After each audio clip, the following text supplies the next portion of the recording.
Triple, triple, triple. Ha ha ha. Hello out there YouTube, how's it going today guys?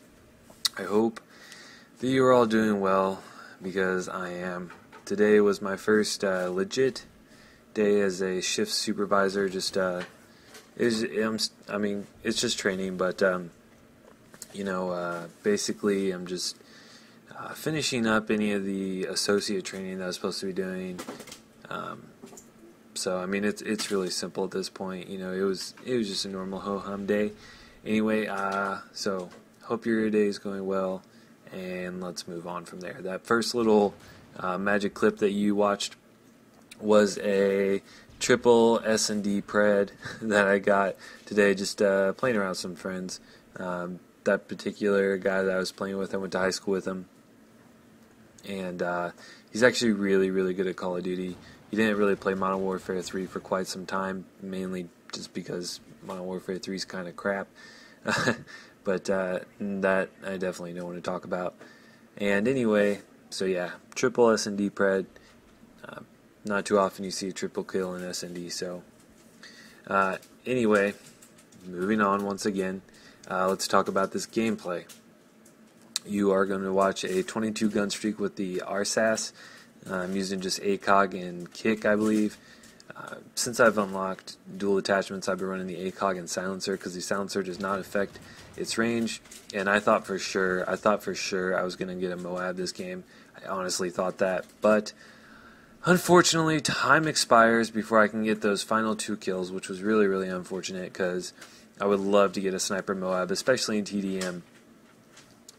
So I imagine that if I keep pursuing that, I will get it soon. I went on a lot of really long streaks today with it, and let me tell you why. This gun is actually really, really good. Imagine the MK14, but better. If you choose to play a super defensive role, you can rock just the normal scope with a silencer, because like I said, the silencer does not affect its range. So I highly recommend a silencer on this gun. And the only other useful proficiency on this gun would really be speed. So, but I mean, if you're rocking the normal scope, then there's really no need for speed, because you're going to play more defensively anyway. So my recommended setup would be ACOG and silencer, and you can use it pretty much like an assault rifle, like I said, just like an MK14, just because it's a 2-shot kill at any range, and it's a 1-shot headshot kill at any range, so even with a silencer. So a lot of people like to compare this to Dragunov, and they are extremely similar, except for that the Dragunov cannot get a 1-shot headshot, so this is technically the superior gun. There's very little recoil on it, especially if you lay prone. The thing literally has no recoil.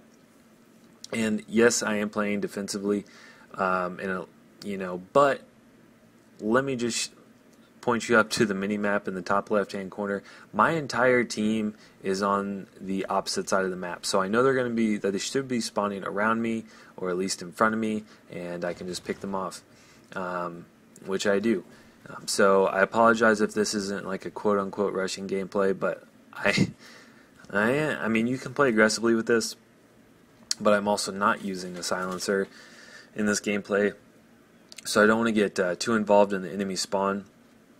Just because if you're rocking a unsilenced weapon in the enemy spawn, especially in TDM, it's like a fucking magnet to the enemy. So let's go over my perk choice. Now, in this gameplay, I was rocking Scavenger, Quick Draw, and Stalker, and then unlocking Sit-Rep Pro, Assassin, and Hardline.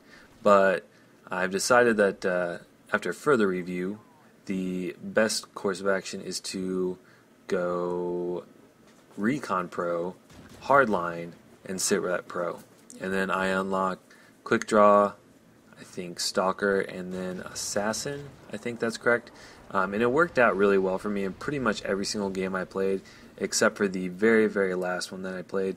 in which the entire enemy team was running support, which you don't really see too much on TDM, and so the entire game was UAV, UAV, UAV, recon drone, recon drone, recon drone, and so since Assassin was my very last unlockable perk, I got kind of shit on that game.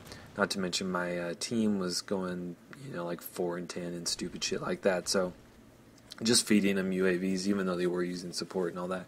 So pretty unfortunate. But like I said, I think in the pretty near future you can expect a sniper TDM Moab, which I'm so stoked if I can get this. I think it'll be really, really good. Yeah, so I would highly recommend this gun. You could definitely run it with assault.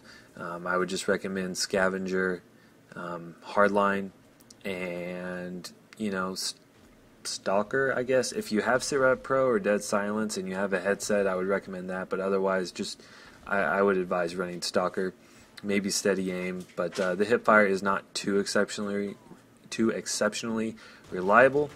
As you can see here, I did pull off the hip fire kill, and then I wallbanged that guy using stalker, so I did get a little bit lucky.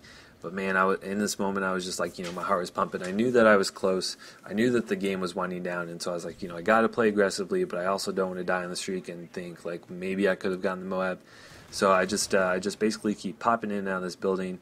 My teammate steals my kill right there. Time's winding down. I have 3 kills left. I get this guy, and that point I pretty much was not going to get the Moab, but I knew I was close. Regardless, it's still a 22 gun streak with a sniper rifle, unsilenced. I still feel like I played fairly aggressively, I guess, especially for a sniper rifle, and it is kind of a close quarters map. So anyway, I hope you enjoyed this gameplay. I encourage you to test this out and see what you can do with it. And yeah, love you guys. I'll see you guys next time. Bye.